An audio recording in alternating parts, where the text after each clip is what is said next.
Xitoyning Sharqi Turkistondagi yig'ilish lagerlari va qolgancha qo'lga ilish harakatlari haqida yangi uchurlar o'ttirg'a chiqmoqda. Feyzot noyasidagi 504 nopusliq bir mahallada 42 odamning turmida, 123 odamning yig'ilish lagerida ekanligi ma'lum bo'ldi. 2018 yili 6 oyda erishgan ma'lumotlarga asosan Feyzot noyasi Qizilbo'yi yezi Qo'rg'on kent 1-mahallada 98 oila 504 nopus bor bo'lib, bulardan 42 kishi turmaga qamalgan, 123 kishi yig'ilish lagerlariga ilib ketilgan.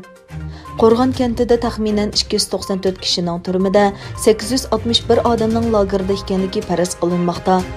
Bu ma'lumotlarga asosan kuzatuvchilar 10 nahiya va bir shahardan tarkib topgan Qashqar viloyatida 3 millionga yaqin Uyg'urning yig'ilish lageriga qamalganligini ilgari surdi.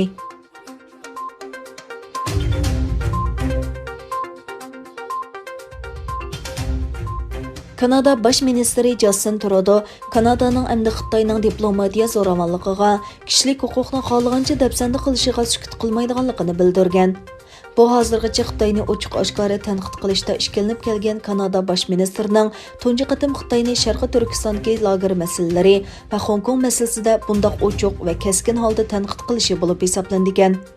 Kanadaning Yer shari va pochta gazetining xabar qilishicha, Kanada bosh ministri Justin Trudeau yuqorqi so'zlarni Kanada-Xitoy diplomatik munosabat o'rnatganligining 50 yilligini xotirlash munosabati bilan qilgan so'zda aytgan ekan. Justin Trudeau so'zni yana xohlagancha qo'lga ilish, Hong Kong demokratiyasini bostirish va musulmon osonliq millatlarning lagerlarga qamash qatorliq vositalar hargizmi ijobiy chiqish yo'li emas deb Xitoyni ogohlantirgan.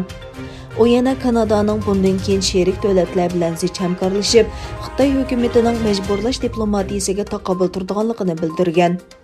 U so'zda Xitoy tarafidan go'riga ilib olingan 2 nafar Kanada fuqarosining masalasini mutalga olgan.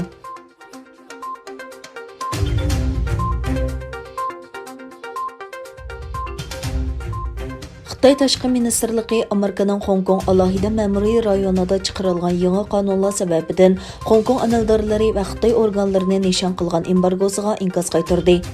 Xitoy hukumat taratqusi Yer shari vaqti gazetining xabariga qaraganda, bayonotchi Zhao Lijian Xitoy Amerikaning jazo qaroriga qat'iy qarshi turdi va uni qattiq ayblaydi degan. Buningdan boshqa bayonotchi Zhao Lijian Washington hukumatining elektronlik savdo magnati Alibaba guruhining bir qismi bo'lgan Chumula guruhini qora tizimlikka kirgizish taklifiga inkos qaytarib, Xitoy davlat huquqini qalaymaqani ishiltib, chet el shirkatlarini cheklaydigan bo'zaq qilish qilmishlariga qat'iy qarshi turdi. Biz buningga qarshi tadbir qo'llanamiz degan. Amerika Tashqi ishlar ministrligi Tönögün parlamentga doklad sunib, Hong Kongning bosh ijroiy amaldori Carrie Lamni o'z ichiga olgan 11 odamni Hong Kongga buzg'unchilik qilib, Hong Kong xalqining fikr bayon qilish va yig'ilish erkinligini cheklash bilan ayblagan.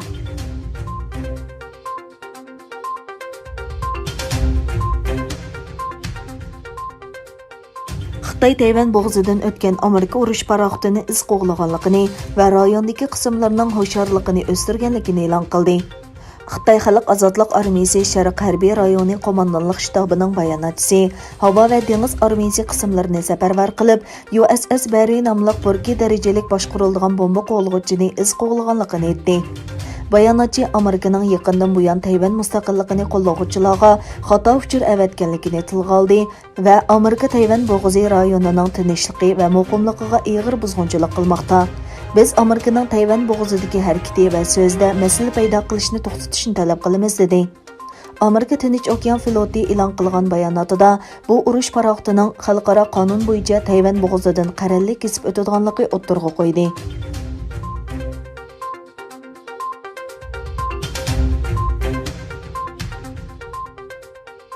Xitoy tamojna doiralari Xitoydagi bir qancha davlat po'lat temir zavodi va elektr stansiyasidan Avstraliyadan ko'mir import qilishni to'xtatishni talab qilgan. Bu qarorning Xitoy bilan Avstraliya o'rtasida jiddiylik davomlashayotgan bir paytda o'tirg'a chiqishi diqqat tortdi. Avstraliya savdo ministri Simon Birmingham hukumatning bu mishmish paranglaridan xabardor ekanligini va Avstraliya sanoat jamiyati bilan bu masalani muzokara qilayotganligini aytdi. Mutaxassislarning qarashicha, Xitoy hukumatining bu qarorining orqasidagi omillarning biri Avstraliyaning Xitoyga tutgan siyosiy maydon ekan. Avstraliya 2018 yili Xitoy Huawei shirkatining 5G tor qurilishiga qatnashishni chekladi. Buning bilan ikki davlatning diplomatik munosabati nacharlashdi. Bu yilning beshida Avstraliya hukumati Xitoyda o'tirg'i chiqqan Wuhan virusining manbasiga qarata mustaqil xalqaro tekshirish elib berishni talab qilib, Xitoyning texmi o'g'isini qaynatdi.